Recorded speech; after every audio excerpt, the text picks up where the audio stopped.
the translator for Itamar Ben-Gvir, very important Israeli minister who I'm sure you all know. Yishai Fleischer is an advocate. Basically, he's paid by like think tanks and donors or whatever to go around and talk about how much he loves Israel. He is an Orthodox Jew, much like Ben-Gvir. Ben-Gvir is known for his high level of religiosity, and Yishai doesn't shy away from that at all. He goes around largely making about his religious beliefs, speaking about the religiosity of Israel, and this clip is no different. I've said it before, and so have many, that, you know, when someone's telling you exactly who they are, you probably should listen. Let's take a look at the clip first, and then you can decide for yourself what's actually being said here. Watch this. And once they do, Israel's going to become a very rich country. I love this guy. I love this guy. We're gonna topple Syria and Iran. True. Control Gaza and the West Bank, Judea and Samaria. You're right. Absolutely. I can't disagree with that. Good. They're going to have the sovereign wealth funds of Saudi Arabia, the United Arab Emirates, Qatar, pouring all of their oil money into Israel. This is sounding great. This guy's great. Okay. I don't know about this control of media business. That sounds like classic anti-Semitism. But this vision of a big, powerful Israel and the Arabs in line with that. I like that a lot. I like the sound of that. That you're making me want to win all these wars even more. Israel's going to get all this money from the trade that goes through the Rimland. You're right, bro. You're right. It looks like the Lord made us a nation that dwells alone morally, but in terms of human history, we're at the heart of the crossroads of civilizations. You're absolutely right. We're going to benefit through that. That's right. That's what God's plan is. All the trade from India to Europe, China to Europe, all the trade that goes through the Suez, the Persian Gulf, all the trade that goes overland through the Middle East, they're going to collect a toll on all that. Sounds nice. Where's your proof that that's a bad thing? Like, have you read the Bible? Or are you too Catholic for the Bible? What's the deal? Like, okay, I mean, I love your assessment. I love it. It's fabulous. It's good. It's good for the world. You're making me happy. You're making this settler, you're making my day, man. You're making my holiday coming up. But where's but you're saying all this stuff in some kind of conclusory language that this is a bad thing. It's not a bad thing. It's God's plan. It's historical plan. Oh, shit, 30 Israel people. has every Let's right go. to That's sit right. in the crossroads and extend its Get in there. Hit that double tap defense the screen. to Hit the that Arab double tap the countries screen. and to Come on. this region. You're right. Hit that From subscribe. Come on, from guys. the Indian Sea See if I can get it. to the Persian Gulf to the Red Sea, the Gulf of Aqaba and the Gulf of Suez. I'm learning out the here. Mediterranean. Learn with me. We have a lot of power and control of that, and it's going to be good for the world. Oh, God, I mean, talk about sniveling and just, so now that we've sat through that, I think you can see why this clip is going around. And many prominent voices... Yeah, screw it. One more decimal. Come on, guys. One more decimal.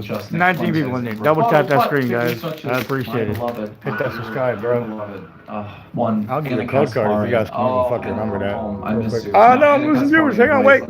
Wait, there might be SIR in here. Who knows? Come on. Making a great point and showcasing the severity of the state. Well, all right. But I don't see people commenting just yet on the importance of what Yishai Fleischer is speaking about. I got excited for a second. Fleischer is speaking about is something that I know many of you are familiar with. This is the concept of a greater Israel. Now, what does that actually mean? All the language that he uses here What up, Standard? reflects Kabbalic language, Excuse me. the language of Orthodox Jews like himself. Now, what we need to understand is that that is a language that is deeply rooted within theology and within the religiosity of somebody like Yishai Fleischer. This is Hey, religious thanks for that speak. double And tapping sure, on we the can screen. I gather love that you guys. him Thanks for saying being the here. Bible, him talking about God, okay, but we need to look a little bit deeper to understand the concept of greater Israel, to understand why he believes this is a good thing and why they're seemingly so brazen. I'm learning about their so much actions. about this. You've It's heard crazy. people like Tucker Carlson speak more so about the religiosity of this war. You've seen people like Fuentes even go into the Kabbalah, but it really needs to be understood on a deeper level. The This shit gets wild. Pay attention. The political actors that are driving war in the Middle East. And so to do that, we need to do what we always do here and dive a little bit deeper. But folks, before we do all that, be sure to like, subscribe, hit the bell to get notified whenever I make a new post. And Hey, mine too. Get in there, guys. More on that later. Until then, we need to begin our story back where we begin a lot of these stories with Hey, the 7 Kabbalah. people. Let me do one more. Phantasmal Flames. Oh, come on, I'm feeling SIR coming, dude. A couple feel key Charizard. Hang on, concepts guys. need to be understood if Here, we you are can going have that. to That's yours. understand the Remember that. idea I don't know how of you're gonna greater remember that. Israel and the modern political aims of the Likudniks. Oh, People come on, there's like gotta be Yishai something Fletcher, here, bro. Orthodox religious Jews who are operating politically in the Fucking Israeli nothing. government. Fucking Now, nothing. before we Damn begin it. to understand That's all we need good. to I'm understand not some core complaining. You guys are in here concepts hanging out The with me. I'm first happy. concept being the concept of the house of Jacob. Now, a lot of people don't realize this. The name Israel is a name. I now need Like to go of to a school. god. Go to For school, those of you bro. who are biblically literate Go to out school, there, my dude. Israel is a man in the Bible. Jacob, who you might know a little bit more. Not Yakub, which I might make a video on at some point. I mean, hey, who doesn't love hearing about our origin story? No, the actual Jacob of the Bible is the Hey, 21 patriarch people in here. of Let's the go, Jewish baby. people. Now, you have to understand, in Jewish belief, every single nation Got like in 4 the packs world, left open. okay, I'm gonna take my all time because I'm stem from running out. one person, and every sort of like ethnicity and group and race is basically Welcome in, everybody. described Double tap that as screen. the Hit that like. descendants Come on. of Come that on. one Show person. some love. This is Make me happy. I'll why love you it's forever. called Israel. It's because they believe that Jacob is the patriarch of 12 tribes of Israel. He's sort of the father to all of these people. Now, while we call it the state of Israel, obviously, in like the UN or whatever, the actual religious name for the country of Israel is Eretz Yisrael, the land of Israel. See, when they say Israel, they're not really referring to the land or the borders or the only place where, Dunham can sell tickets. They're referring to the body of people, the ethno-religion in total, that this is their concept of nationhood. It is directly tied to ethnicity and blood. You might have heard them say before, Yisrael High, like slogan that they like to use in comment sections or Hey, whatever. welcome in, guys. Hang out with me, learn. Hit that subscribe. People here means, Show some okay? love. It doesn't mean people in the sense of like the people of New York, okay? It means people as in blood, as in like this is their tribe, this is their blood. It's an immutable characteristic that cannot be changed. All of this comes from the Old Testament of the Bible, wherein the promise to Abraham is described. The promise being Eretz Yisrael, the land of Israel. This is the land that is promised to Jacob and his descendants, which is first promised to Abraham. There are some important things to note here, however. If you know anything further about the Bible and sort of like Torah and Talmud study, that Abraham doesn't only have one descendant. He has many, many descendants, many of which are not what Jews consider Jews. Abraham obviously has Isaac, he goes on to have Jacob and Esau, and Jacob, that's Israel. So it's basically his grandson. And they believe that the inheritance of the land went from Abraham and then continued. Hey, 9 people in here. Get in here, guys. I'll tell you a secret if you subscribe. I'll tell you a secret. This is kind of the basic biblical belief here, okay? Why am I explaining all of this? Now, get in here, guys. Get in here. Join my cult. Get in here. About Catholicism, he said, "Oh, you're too." I don't fuck any of my members. I promise you. Now, join my cult. Seem like a throwaway comment. Okay, whatever. Maybe make a little quip. Maybe he's saying, "Oh, well, you should read your Bible more because if you did, you'd agree with me." Or maybe that means something a little bit. Just drop down to 2 real quick, goddamn. They were like, "Cult, fuck this dude, I'm out." See, a lot of this conversation stems around the relationship between Catholicism and Judaism as we understand them in modern terms. More specifically, the Jewish view of Catholicism and the European peoples at large, the historic followers of the Church of Catholicism. When I say Catholicism, I'm really kind of just referring to the concept of Christianity as it is to the Church. This again goes back into the Orthodox theology. Because remember how I said Abraham has Isaac, okay, who gets the promised land, okay? Then he has Jacob, who later becomes Israel, and that is where these people claim their claim on the land comes from. But he also has another son, a son named Esau. Jacob and Esau are brothers, and they play a very, very important role in the Bible. They are sworn enemies of one another in the Bible, despite the fact that they are, in fact, brothers. And we know that their religious belief is that they are the descendants of Jacob, that everything that happened to Jacob happened to them collectively as a people, and that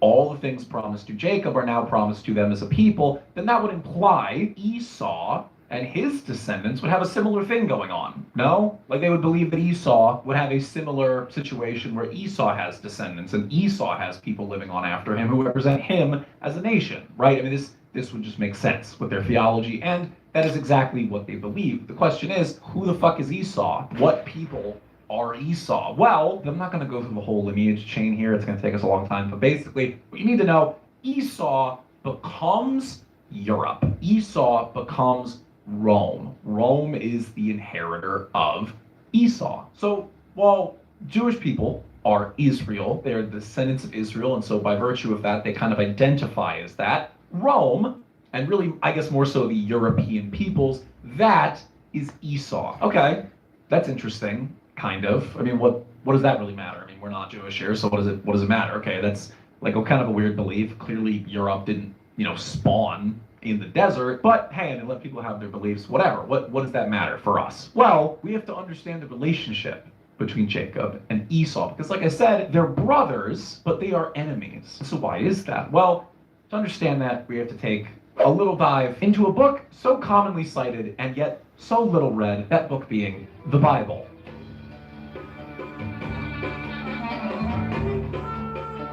Now, I'm not going to recount the entire book of Genesis to you. That's crazy. And I don't know, go watch Redeemed Zoomer if you need something like that. Basically, the story of Jacob and Esau is pretty simple. Esau and Jacob are twins, but Esau is born first. So, he comes out first. And in their law, like most traditional law, the firstborn is the first claimant of inheritance. And so Esau is set to get the inheritance of Isaac, his father, an inheritance that came from Abraham. The Bible explains Esau as being very hardy, very creative, very strong. I mean, he's the archetypal warrior. So this guy is supposed to get God's really, everything kingdom. When you think of the Roman Empire, when you think of empire, strength, Europe, that's who Esau is. He's a warrior. Jacob, the second-born, is a trickster. He's very, very smart. He's very, very cunning, but he's very conniving. And he's always trying to get the one-up on people through his tricks, okay? Kind of the archetypal, trickster, philosopher, that type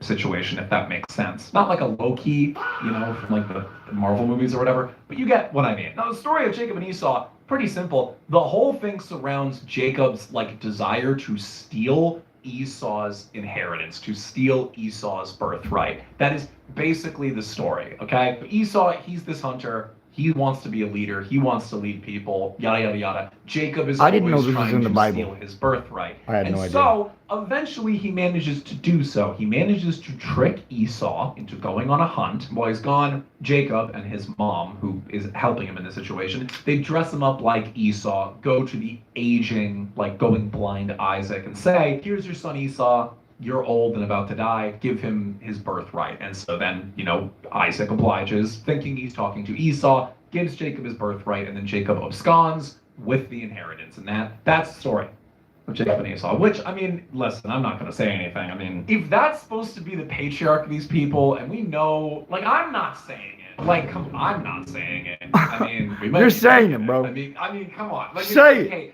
if the patriarch of the people is supposed to be indicative of what the people are like Esau is a warrior, and then Rome would go on to be a warrior society, you're telling me this patriarch is conniving, tricky? I'm just saying. This dude stole God's kingdom? Is that what you're telling me? To yourself, okay, well, that doesn't make any sense, because an inheritance, that's what? That's land and stuff. How do you run away? It doesn't make any sense. How would you run away with an inheritance? Well, you have to understand what the inheritance is in this situation. The inheritance is communion with God. This is the Kabbalic interpretation, that the inheritance is communion with God, the chosenness of God. That includes, obviously, Eretz Yisrael, the land of Israel, literally, and this sort of blessing communion with God, the ability for one to commune with God and to live a blessed life and to sort of have a connection to God. This is the birthright that Jacob runs away with. And again, as we know, because Rome is eventually the descendant of Esau, we know that basically a large part of this theology surrounds the idea that Rome, so Esau, and Israel, Jacob, are in conflict with one another historically. They possess, because of this event, a blood feud, and that their descendants will always war because of this blood feud. And so forever on forward, their descendants are going to war, and this blood feud will exist. And no matter what, this is kind of the grand contention within humanity, is that Rome and Israel are always going to feud. And let me note, this plays an especially large role in Kabbalic understandings of the scripture, because Rome, might I add, would later go on to take over Judea, would later go on to take over these people and then occupy the region for hundreds of years. This is a time in which, obviously, arguably the most important event in Rabbinic Judaism would ever occur, that being the fall of the temple. And wouldn't you know it, it was Rome that destroyed the temple. And so the Kabbalic understanding is that Esau's kids, Rome, have a blood feud with Israel's kids, the Jewish people. Esau's kids go and destroy the temple that is literally supposed to be the in-the-world physical representation, and in some interpretations, like actual physical manifestation site of the Jewish people's connection to Hey, God. welcome in, guys. And Double this tap is that like screen the for me, second please. I point would love in you the blood forever. feud. If the whole always love inheritance you. thing is the first point in the blood feud, the second point, the destruction of the temple. This is a fundamental event in Judaism. It is where Judaism starts. You have to understand, prior to that, like, the religion was not called Judaism. And if you were a Christian like me, you believe that all of the Old Testament people, that they're Christians, and that everything I just described here is a bunch of nonsensical, Talmudic gobbledygook. But that's not who we're dealing with here. We're dealing with Orthodox Jews here. And this is the theology and eschatology that they espouse and that they truly believe in their heart of hearts. You have to understand, it's deeper than the religiosity we might understand from someone in their personal life. Because like I said before, it's an ethno-religion. This is based on ethnicity. So not only do they believe in the spiritual importance of these things, they believe in the literal, like, physical and historical importance of these things. Literally viewing these events as part of their history, as part of their people. And now all of this leads to their relationship to Catholicism, their relationship to the church, and what it is he's talking about today.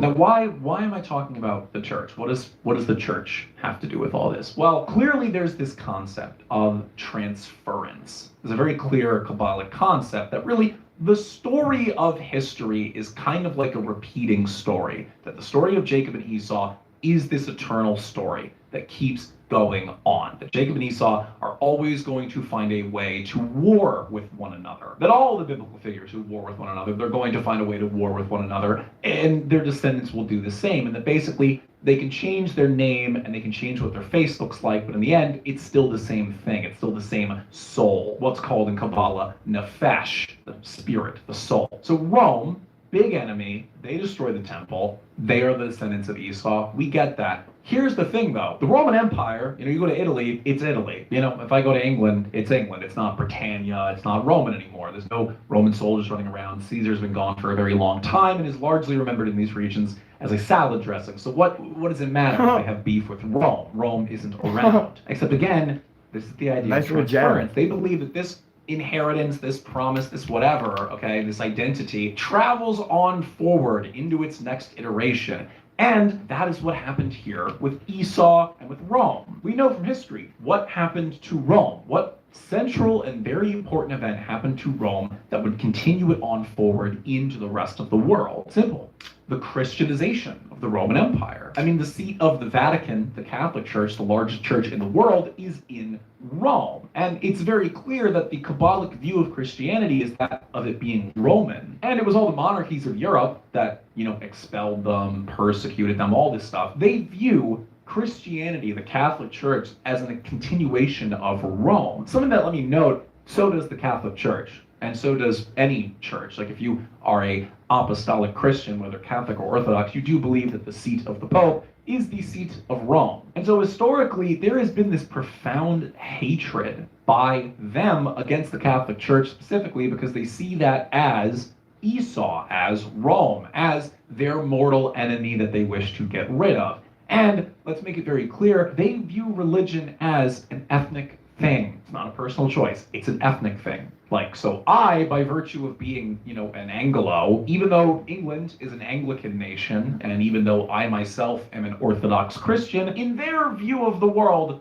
I am Catholic. I am a Roman, because Rome controlled that whole region, and all of our monarchy structures and whatever of Europe were based upon that structure, and therefore, we've just inherited the same story here, okay? And this is why they profoundly dislike Europe so much. It's why they profoundly dislike Western society so much, is because Western society is built upon Rome and Christianity, something that they see as completely intertwined. And yet, much like Jacob, they have had to rely on Esau on Rome, on Europe. They've had to because Rome is stronger. Western society, modern Rome, America, whatever, basically just Western society. I think we can all agree that Europe kind of extends into America, at least in this conception of the world, that they've had to rely on it, just as Jacob had to rely on Esau because Esau was the strong hunter who could protect them and feed them. It's the same situation here. And yet, just like in the Bible, they are attempting to trick Esau out of his birthright, out of his power.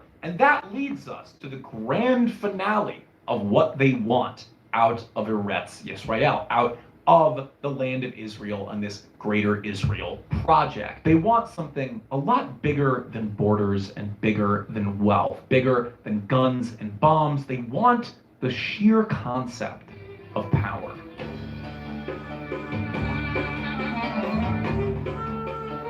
I've said it before that a greater Israel will not look like an actual border expansion of the state of Israel because they won't need to do as such. None of them actually have an interest in living in, Lebanon or whatever. The interest is in control because they understand, and he said it there in the video, you can see that the region that they are situated in is important in terms of shipping, global commerce, and sort of the world island, if you will. And historically, it was the crossroads of civilizations and major powers, which, as we are entering this new political era, it's very clear that the multipolar world, as has been described by some political scientists, is going to be a world of greater powers. And if it's a world of greater powers, there's no better place to be than in the middle of all of those greater powers, and to possess a large amount of control, if not complete autonomy, over movement, resources, and defense. This is kind of the standard building blocks to a rich and prosperous society. This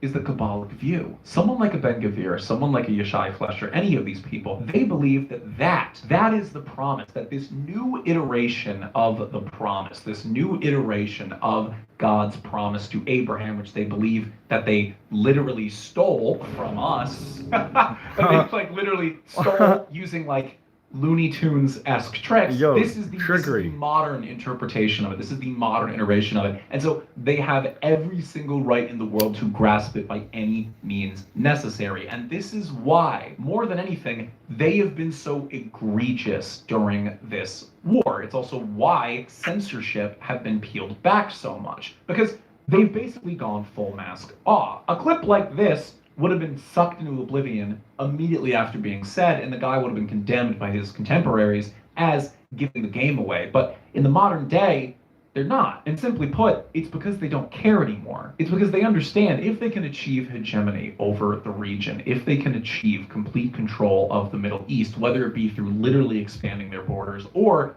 through expanding via soft power, so getting rid of Iran, getting rid of their competitors, and taking over the region that way, they will have complete sovereignty. They will become a superpower. And let me know what superpower means. Superpower, many think, means just like a big country. That's not the case. Canada's bigger than the United States, and they're not a superpower. All a superpower really means is you're unable to be sanctioned. That's really what superpower means. So you can't sanction the United States because everyone wants to do business with us, and if you attempted to utilize an army to sanction us, we'd blow you up. Yeah, what the fuck? We're a superpower. It's also like sanction China us? What the fuck? You can't embargo China. They make everyone's stuff. And if you tried, their navy would blow you up. That is why China is a superpower. And so Israel wants to be a superpower because the things that they want to do, that they'll have to do in order to achieve their biblical promises, in order to do all this other crazy stuff that I outlined in several videos about the Kabbalah and about the Talmud and about all these things, they're gonna have to do a lot of really heinous shit. Just point blank. They're gonna have to do a lot of very condemnable, very heinous shit that is going to make them very unpopular with literally everyone in the world. Need I remind you, if they want to rebuild the temple, they have to destroy the third holiest site of the second largest religion in the world, encompassing nearly 2 billion people. Bro, that's crazy. What the fuck? And just destroy it. That's you understand. It's not gonna win them a lot of points with the entirety of the Muslim world. And so they can't do that right now, obviously, because they are dependent upon everybody not consensually and consistently saying, okay, we are not going to work with Israel anymore. We are going to blockade off Israel. We are going to basically box out Israel and consider them a pariah state, a la North Korea. They depend on us not doing that. However, if they became the power hegemon in the Middle East, where everything goes through and basically all of modern oil production is done, because Venezuela's not really in the picture, at least not yet, which I'm getting ahead of myself. That's a whole other fucking video. If they become that power hegemon, they will become unsanctionable. Well, we won't be able to condemn them because we'll have to do business with them. Because if we say, hey, it's fucked up that you just did that, it's fucked up that you just, I don't know, bulldozed this really important religious site, we're going to sanction you. What do they say? Okay, no more oil. Yeah, like no more oil, no more trade for you. Sorry, if you try to bring a trade ship to the Mediterranean, we're going to blow it up. And like it would bankrupt any country that attempted to do that. And so this is why they are pursuing this war relentlessly, because if they can pull it off, they get everything they want. They break the golden handcuffs, a concept I've explained before and I don't want to re-explain, but if you want to know more about the golden handcuffs dynamic, please watch that video on it. Basically, they decouple themselves from the United States and they become this independent superpower that can do literally whatever it wants at any time. And so they receive the inheritance, the power of the world, the ability to rule the world. And this is what he's saying. That's fucking terrifying. Understand, in their theology, they believe that it is their birthright to rule the world. It is their birthright to control the world, and that they have a responsibility in the eyes of their God to repair the world, tikkun olam, something I've explained before, that they believe that basically like we can't be trusted to run our nations, that they need to be in charge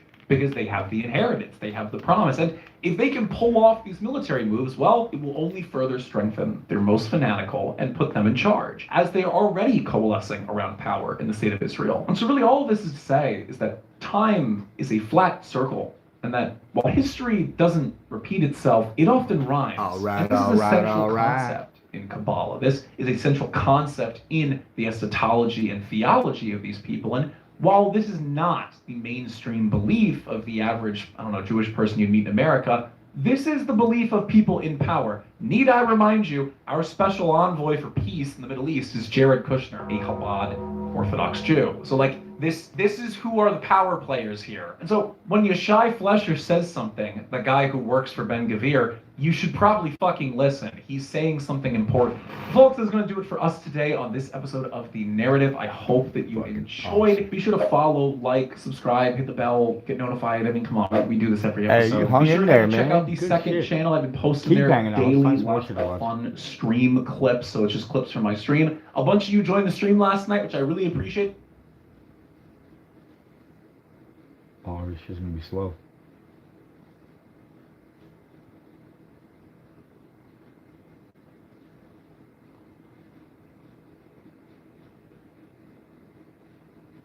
Oh, alright, yeah, it was the same motherfucker right here.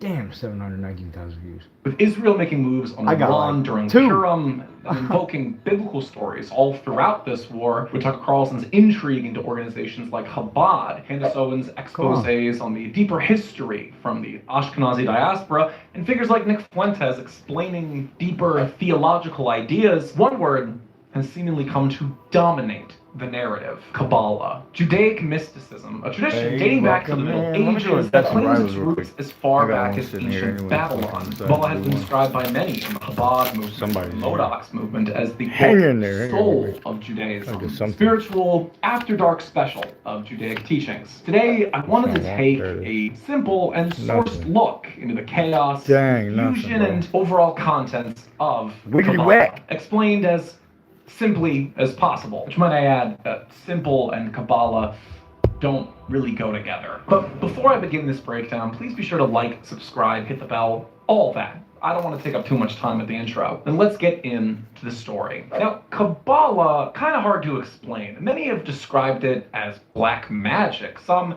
have described it as mysticism. Really, what I would describe Kabbalah as is the study of the universe's source code, if that makes sense. Like reading the back-end log, but of the world. Now, Kabbalah itself literally means that which is received. This is because Kabbalah was an oral tradition for a very, very long, unspecified amount of time. Granted, when I say receive, we have to know what we mean here. Kabbalah, as you'll come to find out, is very rich with symbolism, double meaning, etc., etc. So when I say receive, think of it not only as to receive information, but to receive it, like to embody it or to imbibe it, that it is something that is not only studied textually but experienced by those who look into it. Now, Kabbalah, like all things in Orthodox Judaism, begins with a very, very lengthy compendium of books. A compendium that is now known to us as the Zohar. Now, the Zohar, like I said, is a compendium of books, isn't that a movie? all of which have to do with the deeper spiritual meaning of the Torah, as well as different, like, anecdotal stories and commentaries from famous rabbis. Think of it as like Talmud 2, the After Dark special. Talmud uncensored, if you will. It was first publicized by Rabbi Moses de Leon in Islamic Spain, very famous rabbi who he himself claimed it was just a compendium of oral teachings of a very famous rabbi from the 1st century named Rabbi Shimon ben Yochai. Now, the Zohar, it really focuses on, like I said, the source code of the universe. It focuses on the idea of God and really where God comes from, where goodness comes from, where evil comes from,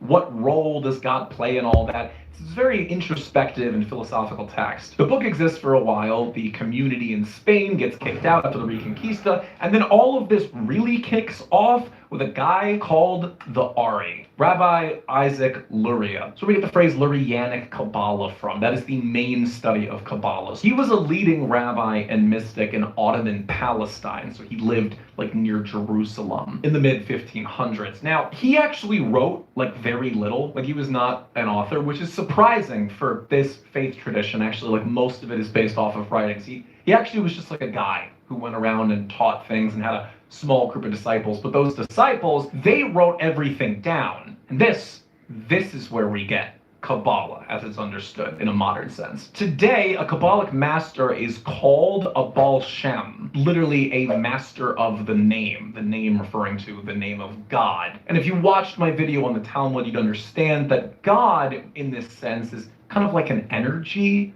not really like a sentient being. More on that later, but all of his followers, they get called Baal Shem, okay? So they learn from him, they become Baal Shem, masters of this power, and then they go out into the world and spread this stuff across several communities, most notably in Eastern Europe. This is where like the bulk majority of Kabbalah in the modern understanding comes from. And this is where organizations later like Chabad, the other Hasidic dynasties will form, like I spoke about in my Chabad video. Now, this is an incredibly simplified version of the history, because let me note, once we get into the beliefs, we're going to be here for a while. Kabbalah is wildly complicated, deeply philosophical, full of double meanings, and just overall wacky, to say the least. Let me note, the vast majority of like Kabbalic literature is written and commented upon by Ashkenazim, by Ashkenazi Jews, which, as we now know from modern science, have a large genetic predisposal to schizophrenia. I can't prove this. I'm like 75% sure a lot of this stuff was just guys with schizophrenia. Like, it reads like someone with schizophrenia was writing something, and then it's just been recorded and turned into legend. And you'll see why as I break down what these people believe. That's a good beat right there, goddamn. So Kabbalah's beliefs. No, you know what, just give me 1 second here. Okay. All right, Lord help us. Okay, now to start, Kabbalah centers itself around the idea of something called the Ein Sof. Everything runs downstream from the Ein Sof. So what is the Ein Sof? Well, according to the Zohar, the Ein Sof, this is the phrase used for God before God. What do I mean by that? See, God, as we understand him, is like, it lives within our world, right? Like God, throughout the Torah, throughout the Bible, is something that we interact with. It's a deity, right? It possesses like anthropomorphic attributes, at least in a scripture sense, right? Like it's something that prophets speak to, God makes commandments, etc., etc. All the things that we commonly associate with God. But we know that God is infinite in size and scope. And so according to the Zohar, God, the Ein Sof, is basically everything that's behind the manifestation of God. That God is manifested into our world, but really the true thing that is God is so large and so incomprehensible that you really can't quantifiably call it a deity. Think of the Ein Sof and our understanding of God as a company and a mascot. A mascot is a representative. It's an image, it's a thing, it's a costume that you can speak to, it can make statements, and it can like advertise on behalf of a brand, but it's not the actual corporation itself. Like the Geico Gecko doesn't fix your car when it breaks. It's just representative of Geico, the insurance company. That's the grander thing, which you can't speak to an insurance company. It's like a conglomerate of thousands of people. This is the relationship of God and the Ein Sof. The Ein Sof is the corporation behind God, if that makes sense. It's the Ein Sof, that energy, that is like the source code of the world. This is the energy of God, the direct and pure energy of God and of existence, okay? Now, we start all of this really at the start of all of this. This is because Kabbalah has a very different understanding of the Genesis story, of how the world was created. See, they view much of like the biblical stories as purely metaphorical or possessing a double meaning to something much more complicated. The main central idea here is something called Sheverat HaKalim, the Great Shattering. In 2004, U.S. soldiers stationed in Baghdad, Iraq, noticed that local peddlers were selling an interesting product. The Osama bin lighter made waves in the U.S. military. Only a limited amount of these were purchased by U.S. soldiers in Iraq, never to be seen again, until one brave man decided to bring back this iconic product. Available for pre-order now, Lord Miles has brought back the Osama bin lighter, now sold in a perfect stainless steel metal casing, USB-C recharging, and of course, that's crazy. That's crazy. An included soundtrack. Folks, be sure to check the link in the description of this video to get yours today. Folks, time is running out on these. Only a limited number will be created, so be sure to pre-order yours today and secure yourself a new piece of classic history with the iconic Osama bin lighter. Now let's get back to Osama bin lighter. According to Kabbalah, there's the Ein Sof, okay? God before God. Now, this God before God wants to create a finite world. It's this infinite thing that wants to create a finite world. So, in order to do that, it kind of has to filter itself down into what we understand as God. Basically, let's go back to the analogy here. Progressive wants to have a public face, so they make Flo the progressive lady, okay? I don't know why I'm going with insurance companies, but I got like a car payment due at some point soon. Maybe that's what it is. But this infinite thing wants to create a finite world, and so it has to filter itself down into a finite thing. In order to do that, Kabbalah explains it through something called the 10 Sephirot. Now, you may have seen this image before, the Tree of Life. I've talked about it, and you've probably just seen it, maybe in pop culture or whatever. It's an image that gets used constantly to sort of invoke like a spiritualism.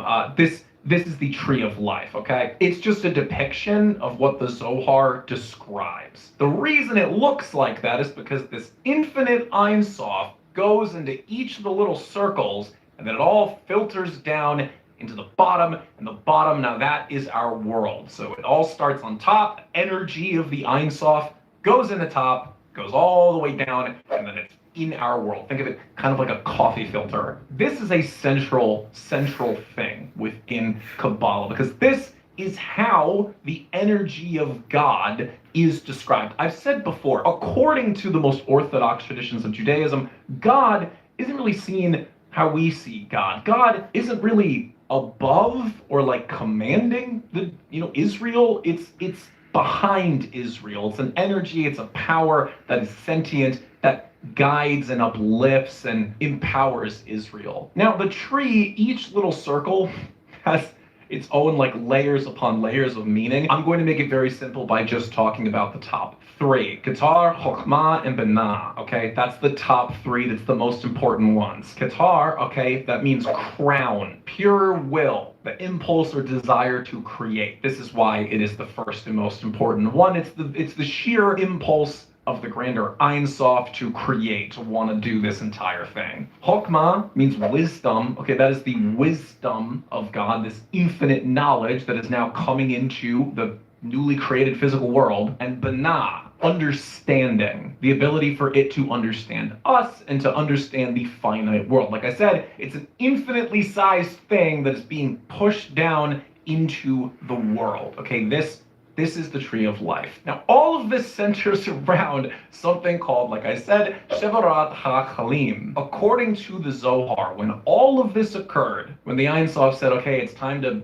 have a physical world, it's time to have a finite world, and it's time for me to become God in the human understanding sense, they basically believe that it went really wrong. He sends his energy, or it sends its energy, it's not really gendered, into the tree of life so that it can filter down into the world, but the power is too much. It's too much energy, it's too much power, and so it goes through the first three of that big tree, the three that I explained to you, but once it gets through those three, it explodes. The whole tree explodes. And all of a sudden, all this godly energy and chaotic universal energy and all this stuff, it gets all gunked up and messed up, and it just kind of explodes out onto the world. This is also where then the souls of mankind are sort of exploded out onto the world. And in this process, all of these like weird kind of gunked up fragments called Nitzotzot start landing on the world and imbibing themselves into human souls. These are like little divine sparks of this grander thing meant to hold the energy of God that just exploded. All of this hits the physical earth, and now earth exists, okay? They believe this because the Bible says, let there be light. In the Kabbalic view, it's not let there be light and then a light switch is flipped, it's let there be light and then this happens.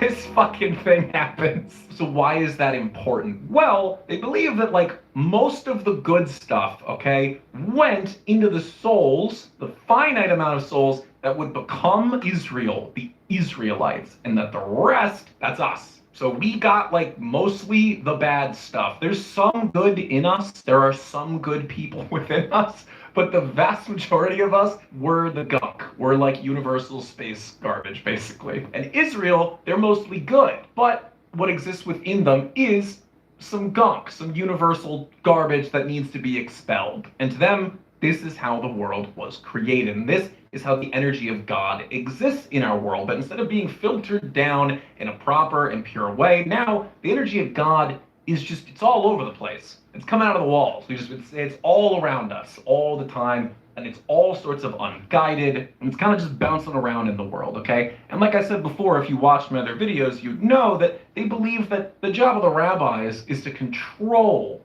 the power of God. And this is the vast majority of the Zohar, is talking about how do we corral all this loose God energy and use it for stuff. They also believe that in this, a kind of like dualistic event happened, that basically the demonic was created. So this is why the demonic is seen as bad. It's basically the rejects. The full coagulation of this gunk is turned into this realm called Sitra Achra, literally the other side. Israel, they have pieces of heaven with a little bit of that gunk, okay? And then us, the Gentiles, we come from and possess this like big connection to, by virtue of our gunk, to Sitra Achra, the other side, the demonic, the impure. Dualism is a big thing in this, and you're going to see that throughout this tradition. There's a lot of good and evil, pure, impure, Israelites, the nations, the Goyim. This is kind of the central theme here, okay? That is the basis of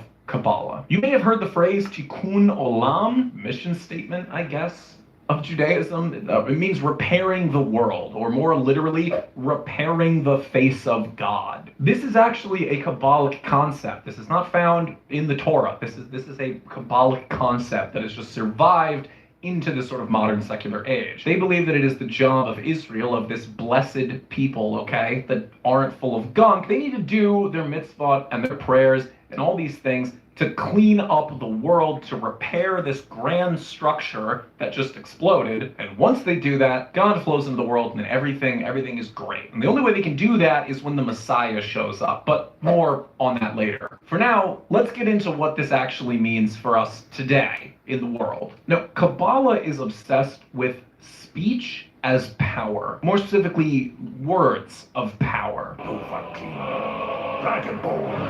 No, not that kind. Basically, they believe that words, the incantations that one speaks, that really everything that we say is part of this grander expression of existence. Have you ever heard the phrase abracadabra? That comes from Kabbalah. That's an Aramaic term, originally avrachadabra, which literally means I create as I speak. And this is a central idea, okay, in the practice of Kabbalah, especially the mainstream Kabbalah. This is why a lot of their prayers are repetitions or like meditations on words. And across the Zohar, all the stories of them dealing with demons and dealing with magic and all this stuff, it has to do with words, it has to do with like spells. This is kind of where we get the concept of spells from, at least in our modern sort of like Hollywood understanding of it, if that makes sense. Because like I said before, we keep going back to it, the energy of God is something to be wielded and harnessed and then used for XYZ purpose. And the way you do that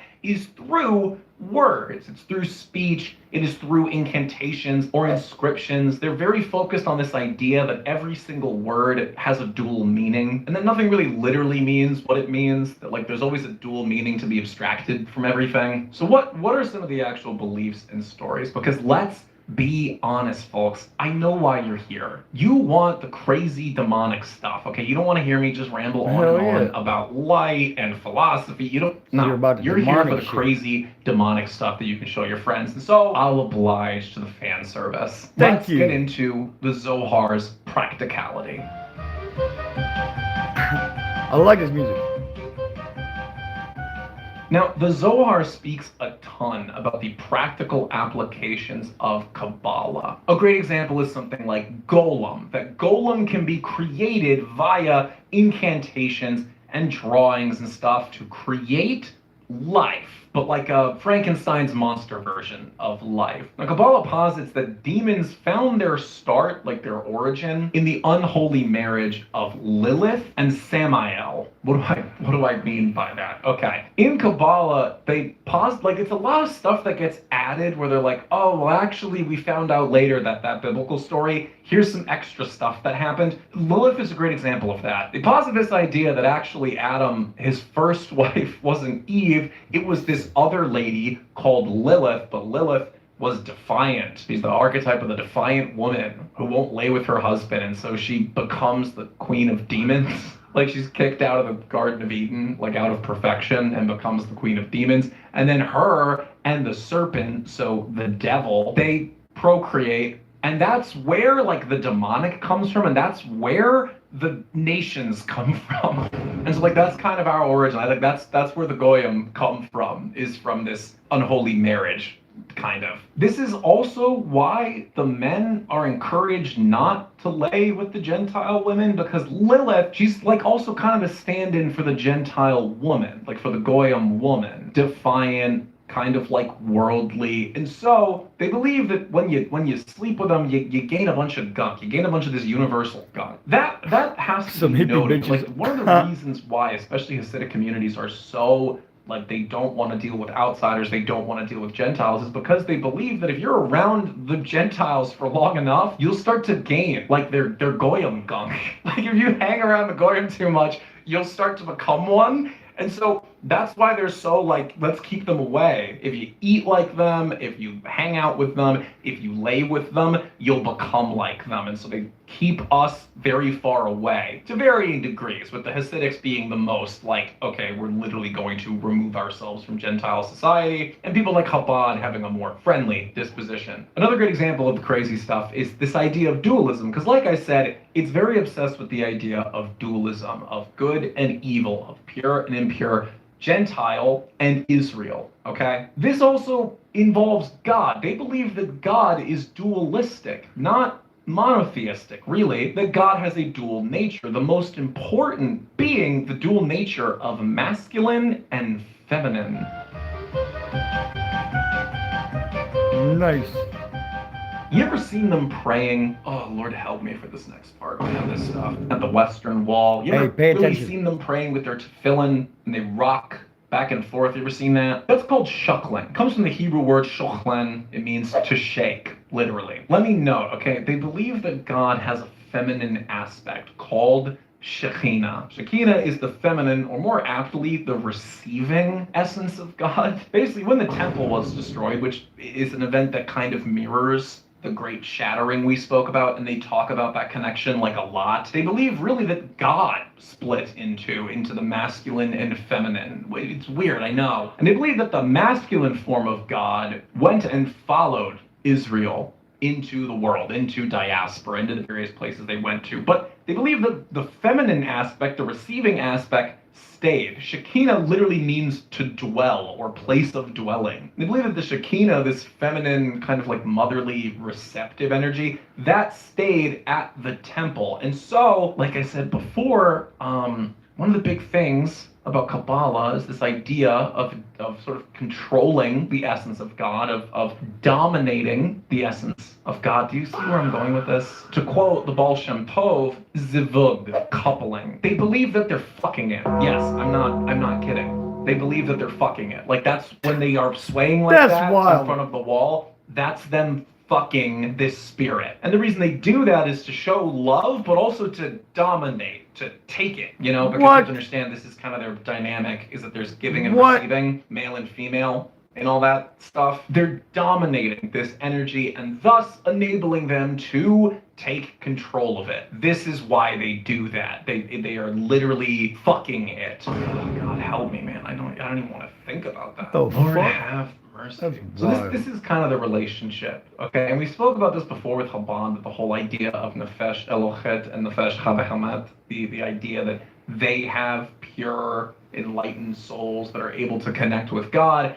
and we don't. It ties back to this story of this dualism, that ours, we come from Sitra Achra, which is this other side. I mean, when I say other side, you kind of think of hell. When I say demonic, you think of hell. It's not really that. Think of it more as like chaos, like a primordial kind of like universal chaos of like this is supposed to be the world of order, and we come from a world that is disordered. They follow mitzvot, they come from order, the pursuit of justice and righteousness. We are impure, we come from a world of chaos that has no meaning. They receive accusations of it being witchcraft because, like I said, in their pursuit to have order, in their pursuit of tikkun olam, to repair the world, they use a lot of like words and incantations and like actual like trinkets, because that's what they're trying to keep away. They're trying to ward off Sitra Achra. They're trying to ward off what's called klipot, or husks, shells, unfinished, unfull things. That's us. The unfull, or the empty part, meaning our lack of a divine soul. That they are full. They're full of this divine soul. They're full of this godly good energy from this great shattering that is just sometimes gunked up with this evil stuff. And we're empty. We don't have that. And so we're just made of the gunk. Like, we're made of the bad stuff. And that this is the essence of that relationship. That the Sitra Achra and its people, us, need to be controlled. Yes. This is where this idea comes from, that we can't really be trusted to rule ourselves. And this is something that Chabad especially believes in, and I spoke about it in the last video, that we need to be controlled, that we don't really have the ability to rule or lord over ourselves, okay? This is where it comes from. It's not just like nations that need to be ruled by a government, it's everything needs to be controlled. So that this grand filter that broke can be repaired, and that can only be fully finished by the Messiah. Now, the Kabbalic understanding of the Messiah is a lot bigger than just a holy man or someone who delivers a people from oppression. No, he is seen as like the last missing piece, like the final piece that will string together everything needed to fix this great filter, the great tree of life. He is the final piece that will fix everything. This is actually why the Mashiach is constantly represented with a crown, both because he will be seen as a worldly king, but also because the tree of life, the top, little circle, is Keter. It's a crown. That's him. He's missing. That part is missing. He will be returned and fix it all together via the Messiah. This is why the temple is so important to them, because to them, the temple That's the bottom of the great filter, of the great tree. It's rooted in the temple. And so with the temple not there, the Messiah can't be received. Does that make sense? This stuff's really fucking complicated. And I'm barely scratching the surface with this stuff, okay? Basically, the Messiah has to go down this tree to come into the world, okay? Like the Messiah is the pure embodiment of this light, of this Ein Sof power, the ultimate master of the name of God. And I guess like the receiving point, like I said before, how the Shekinah received, I'm getting too complicated here. Basically, he needs to land in the temple. And if there's no temple there, he can't land. He's just kind of like caught in the tree in their minds. The Mashiach, he's up there, he's just caught. And they gotta fix his landing pad. And once they do that, he'll land and then boom, everybody's good to go. And then the Messianic age comes. Everything is repaired. The energy of God comes into the world purely, and the chosen people, they get to live and they get to rule the world as it was intended to be created for them. And we either like perish, okay, like we explode, because like I said, we're all the gunk, all the impure stuff, or the most pure of us, the most righteous of Gentiles, okay, they get to stay, all of their bad gunk is removed, and then in staying, they realize that the best thing they can do is serve as slaves, basically, for Israel, and that by removing all this bad gunk, it kind of removes their free will, and they'll be like happy to serve. Like they'll be like, oh my God, I see the light now. I need to wash these people's feet forever. And that's my eternity, and I'm so blessed to have that. I don't know, I guess that's... You become Matt Walsh, if that makes sense. I would like to know. I already know. That's fucking I'm hilarious. I'm going to be hearing so much in the comments That's about hilarious. Oh, well, you're wrong about this, you're wrong about that. This is an incredibly simplified version of this stuff. Honestly, upon reading this and understanding that like these people understand this, like the rabbis on like a deep level, I kind of get why they view a lot of you as like dumb good, because it is like really complicated stuff, like really deep, really complicated stuff. I kind of get why they speak about you that way. It makes sense. Motherfucker, you calling us dumb? But what does all of this have to do with today and with everything going on and everything that you hear? Well, all of that has to do with symbolism. Some good music. Remember how I said before that symbolism and things like that are really, really important? That also applies to events in the real world. This is why they do military actions on Purim. I actually want to do a whole video explaining what Purim is. It's very fascinating, but the skinny on it, the Israelites utilize like subversion to defeat their enemy Haman. And so Purim is kind of just seen as a holiday to commemorate all the times they defeated their enemies, usually through intellect, usually through like outsmarting them, not through like physically overpowering them, if that makes sense. This is why they launch military actions on Purim, is because they believe if they do it on that day, they are embodying themselves with this greater spirit, and that they'll be able to win via intellect. And it was especially important this time because they're fighting Iran. Iran is Persia, for those who don't know. And this follows a grander line in Israeli military doctrine and tradition. You have to understand that like there is like a loose following of the rules of the law, of the grander religious tradition. I mean, really, it's more so the religious tradition, which, like Chabad says, Kabbalah is the soul of this practice. Like, that is where the religion became a distinct thing. You have to understand all the things I just described, all these beliefs, they're forming around times in which Christendom is forming. Much of it is a reaction to Christianity. And mind you, the Zohar itself speaks a lot about Christianity in a very, very bad way, something I've already covered in my other videos about this topic. All of this is to say that the entire pursuit of Kabbalah is to become a Kabbalic master, to become a Baal Shem, a master of the word, and then be able to fully like control this grander infinite power that exists spread throughout our world. Like I said, their view of God isn't really that of like a deity that kind of lords over us, but rather it kind of dwells amongst us. And it's like this ambivalent, almost apathetic thing that